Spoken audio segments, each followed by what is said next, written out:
नमस्कार, सत्यदर्शन न्यूज मध्ये आपले स्वागत आहे। मी पायल शहा। एक नजर टाकूया आजच्या ठळक घडामोडीवर। शनी मूर्तीवर वाहण्यासाठी भेसळयुक्त तेलाची विक्री, मुंडेंची होणार कारवाई। श्री क्षेत्र शनी शिंगणापूर इथं शनी चौथऱ्यावर शनी मूर्तीवर वाहण्यासाठी भेसळयुक्त तेलाची विक्री होत असल्याचा दावा करण्यात आलाय। आम्ही 2 दिवसापूर्वी शनीश्वर देवस्थानचे कार्यकारी अधिकारी अतुलजी चोरमारे यांना भेटलो होतो व निवेदनाद्वारे त्यांना आम्ही सांगितलंय की शनी मंदिर परिसरामध्ये डुप्लिकेट तेलाचा दुकानदार हा धंदा मांडून बसले। तिळाचं तेल सांगून डुप्लिकेट केमिकल युक्त तेल हे शनी महाराजांच्या मूर्तीवर जाते। सरसोचं तेल ओरिजिनल सांगून डुप्लिकेट तेल हे शनिदेवाच्या मूर्तीवर जाते।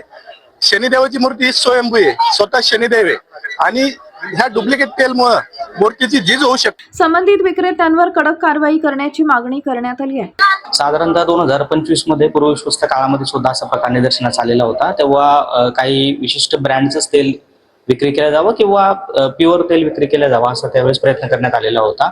त्याच धर्तीवरती आपण यावेळेस सुद्धा यापूर्वीच अन्न व औषध प्रशासन विभाग यांना आपण कळवलेलं आहे। आपल्या स्तरावरून या संदर्भामध्ये आपण पुढची जी तपासणी आहे तो करण्याचा निर्णय घेतलेला आहे। भविष्यामध्ये आम्ही ह्या सगळ्या बाबी तपासणार आहोत आणि ज्या ठिकाणी आपल्याला भेसळयुक्त तेल आढळून येईल ते आपण बंद करण्याचा प्रयत्न करू।